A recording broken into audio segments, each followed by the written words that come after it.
स्वर्ग का राज्य प्राप्त करके देवतागण भोगों में फंस गए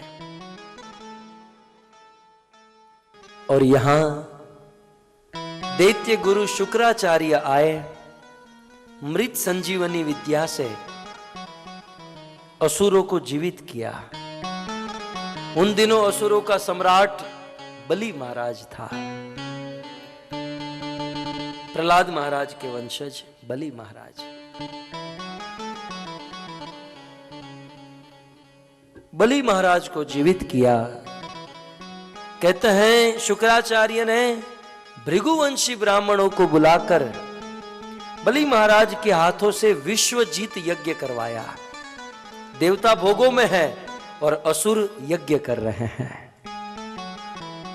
भोगों से देवताओं की शक्ति घटती गई, असुरों की शक्ति तप और यज्ञ करने से बढ़ती गई। विश्वजीत यज्ञ हुआ। कहते हैं उस यज्ञ से अग्नि देवता प्रसन्न हुए और प्रकट होकर सारी युद्ध की सामग्री बलि महाराज को दे दी। साक्षात प्रहलाद महाराज प्रकट हुए, बलि महाराज को विजयी माला पहनाई। बहुत बड़ी सेना तैयार हुई और असुर दैत्य सम्राट बलि अपनी सेना को लेकर स्वर्ग के ऊपर चढ़ाई किए। भोगों में फंसे होने के कारण देवताओं की शक्ति क्षीण थी। असुर जीते, देवता हारे। देवताओं को स्वर्ग छोड़ना पड़ा। बलि महाराज स्वर्ग के राजा हुए और इंद्र आदि देवता दर दर भटकने लगे। अब इंद्र को रहने के लिए घर नहीं है, छत नहीं है कि मैं कहां रहूं। इस संसार में जब किसी व्यक्ति के जीवन में कुछ प्रॉब्लम आती है, दुख आता है, तो सबसे ज्यादा दुख उनकी माता को होता है। भाई को दुख होता है लेकिन उतना नहीं। किसी के दुख से पत्नी भी दुखी होती है, बच्चे भी दुखे होते हैं, लेकिन मां अपने बेटे के दुख को लेकर जितना दुखी होती है उतना और कोई नहीं होता। અને એટલે તો આપણે ત્યાં કીધું છે ને, જનની ગાઓ ગાઓ ગાઓ કઈક તમે તો ગાઓ।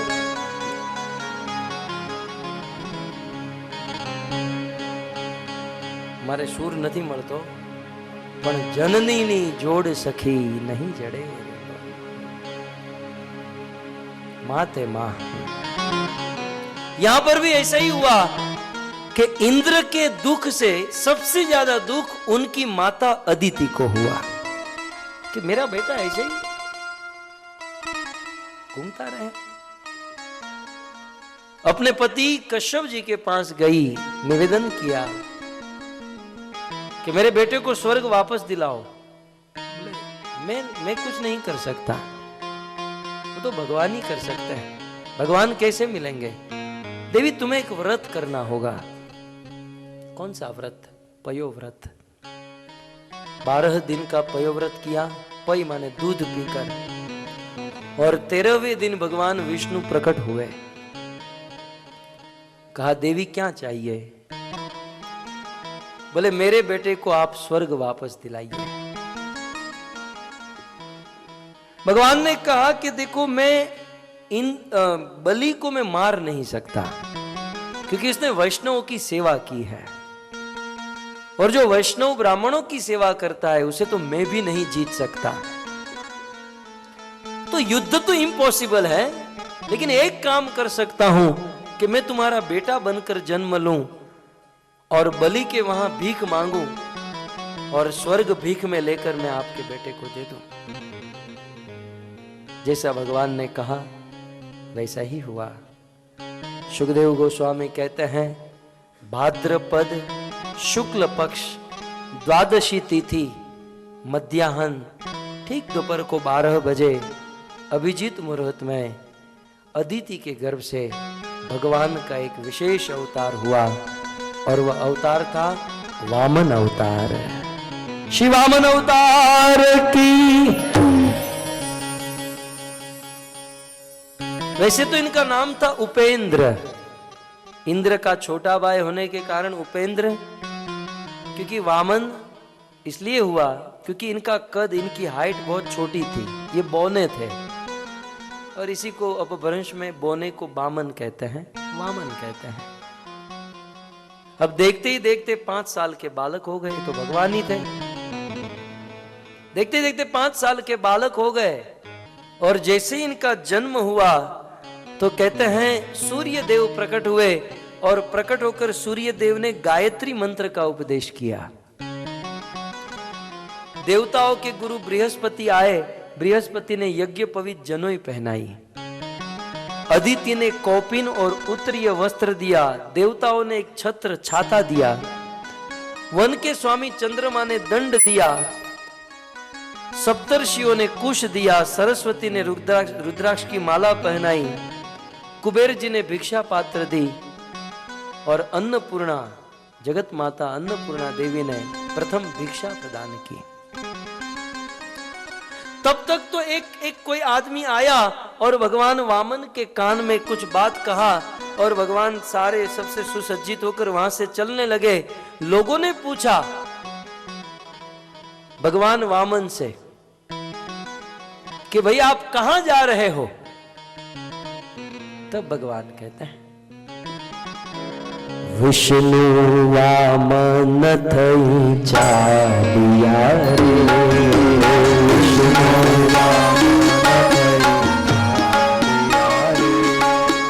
विष्णु वामन थई चालिया रे,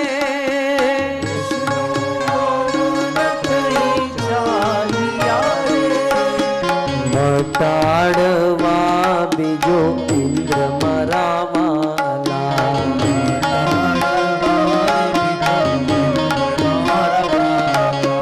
मटाड़वा बीजो इंद्र मरावाला।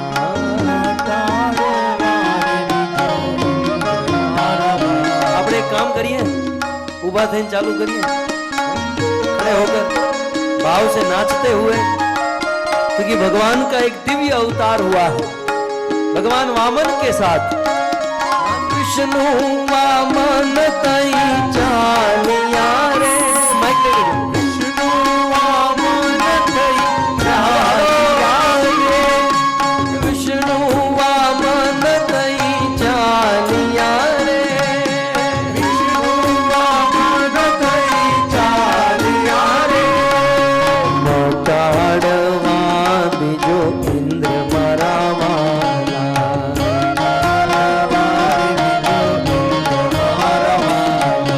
मटाड़वा बीजो इंद्र मरावाला।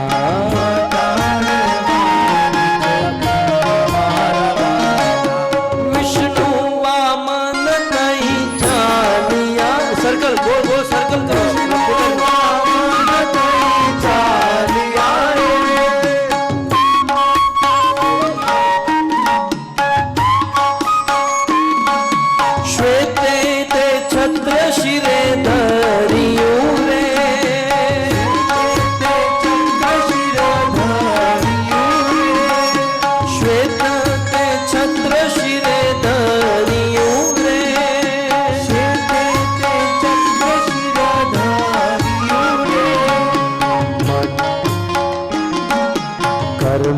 कमंडल सार मरावाला,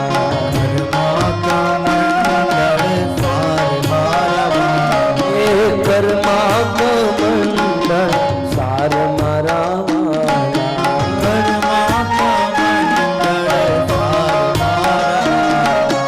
विष्णु वामन तई चालिया रे, विष्णु वामन तई चालिया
भगवान मारा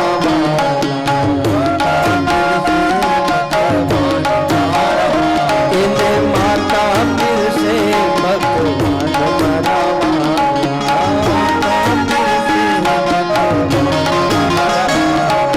विष्णु वामन दई जानिया रे विष्णु वामन दई जानिया विष्णु वामन दई जानिया रे विष्णु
वामन दई जानिया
विष्णु वामन दई जानिया रे विष्णु वामन दई जानिया रे विष्णु वामन दई जानिया रे विष्णु वामन दई जानिया रे विष्णु वामन दई जानिया रे विष्णु वामन दई जानिया रे श्वेते ते छत्र शिरे धरियो रे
और बलि महाराज की यज्ञशाला में पहुंचे।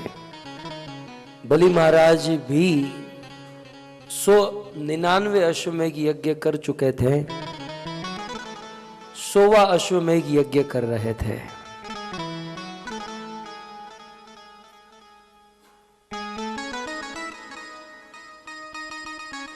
जैसे ही पता चला कि मेरे द्वार पर कोई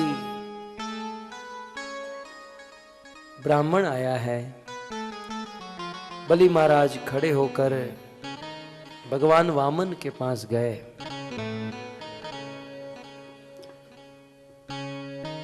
आज आप हमारे द्वार पर आए, हम प्रसन्न हुए, हमारे पितृ तृप्त हुए। इतना ही नहीं महाराज, ये मेरा यज्ञ कई दिनों से चल रहा था, आप जैसे संत मेरे द्वार पर आए, आज मेरा यज्ञ पवित्र हो गया। अब आप हमारे यहां आए हो तो हम आपकी क्या सेवा कर सकते हैं? भगवान वामन ने कहा कि मुझे 3 पग भूमि चाहिए। बलि महाराज ने कहा ज्यादा मांग लो। शुक्राचार्य दौड़ कर आए, इसको कुछ देना मत। बोले मैं दूंगा। बोले यदि इसको कुछ दिया तो आज से मैं तेरा गुरु नहीं। बलि महाराज ने कहा मंजूर है। गुरुजी यद्यपि आपने मुझे जीवन दान दिया है, लेकिन मेरे द्वार पर कोई भिक्षुक आया हो और वो खाली हाथ वापस जाए।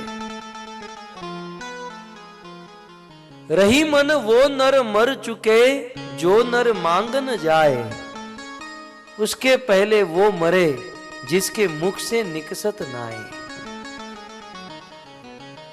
मांगने वाला मरा हुआ माना, अपने लिए मांगे। यदि कोई अपने लिए मांगे तो वो मरा हुआ है। दूसरों के लिए मांगे, सेवा के लिए मांगे तो वो शुद्ध भक्ति है। लेकिन उसके पहले वो मरे जिसके मुख से निकसत ना आए। लेकिन वो मरा हुआ है। बलि महाराज कहते हैं कि जो घर आए ब्राह्मण को देता नहीं है। बताओ आपको क्या चाहिए? बोले 3 पग भूमि। बोले नहीं, कुछ ज्यादा मांगो। शुक्राचार्य ने कहा ये विष्णु है, ये तेरा सब कुछ लेकर चला जाएगा। बलि महाराज कहते हैं कि यदि ये विष्णु है तब तो इससे बड़ा सौभाग्य और क्या हो सकता है कि मेरे द्वार पर ईश्वर आए और मेरा लेकर जाए। ये तो मेरे धन का सौभाग्य है, ये तो मेरी संपत्ति का सौभाग्य है कि वो भगवान के पास जाए, भगवत सेवा में जाए। शुक्राचार्य बलि महाराज को छोड़कर चले गए और यहां बलि महाराज ने संकल्प किया। आप सब जानते हैं, जब कदम बढ़ाना प्रारंभ किया, भगवान का शरीर विशाल हुआ। एक कदम से नीचे के सारे लोग, दूसरे कदम से ऊपर के सारे लोग। कहा अब तीसरा कदम कहां रखूं? बलि महाराज ने कहा प्रभु, आपने मेरे दान को नापा, दानी अभी आपके सामने खड़ा है। और दान बड़ा होता है कि दानी बड़ा होता है? दानी बड़ा होता है। ये शरीर भी एक क्षेत्र है। प्रभु आप अपना तीसरा कदम मेरे मस्तक पर रख दिए। भगवान ने अपना तीसरा कदम बलि महाराज के मस्तक पर रख दिया। कभी कभी कोई पुरुष दान करता है तो पत्नी को अच्छा नहीं लगता, लेकिन धन्य है बलि महाराज की पत्नी विंध्यावली वहां दौड़ कर आई और भगवान को प्रणाम करके कहती हैं प्रभु आपने तो धन्य कर दिया। हम तो असुर कुल के लोग, आसुरी वृत्ति के लोग, असुर कुल में रहने वाले लोग, लेकिन आज आपने हमारा धन स्वीकार किया, हमारी संपत्ति स्वीकार की। और ये धन देने का कुछ अभिमान भी था, लेकिन आपने अपना चरण हमारे मस्तक पर रखकर उस अभिमान को भी तोड़ दिया। प्रभु मैं तो इतना ही कहूं कि करोड़ों करोड़ों जन्म बीत जाते हैं, लेकिन बड़े बड़े योगी और ध्यानी आपके चरण का ध्यान तक नहीं कर पाते। लेकिन आज हम असुर होकर भी आपने अपना चरण हमारे मस्तक पर रख दिया, हम तो धन्य हो गए। भगवान ने कहा बलि तुम चिंता मत करो, आने वाले मनवंतर में स्वर्ग के राजा आप बनेंगे। फिलहाल इंद्र को राजा बनने दो, स्वर्ग के राजा बनने दो, तब तक आप सूतल लोक में रहेंगे।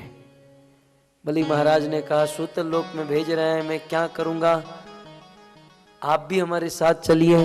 भगवान ने कहा बलि तुमने जो समर्पण किया है मेरे दिल को जीत लिया है, और इसलिए तुम सूतल लोक के राजा बनोगे और मैं विष्णु तुम्हारे सूतल लोक का द्वारपाल बनकर खड़ा रहूंगा। बलि के समर्पण को देखकर भगवान उनके द्वारपाल बन गए। सबसे पहले वीडियो पाने के लिए लाल गोविंद दास YouTube चैनल को सब्सक्राइब करें और बेल आइकॉन को प्रेस करना ना भूलें।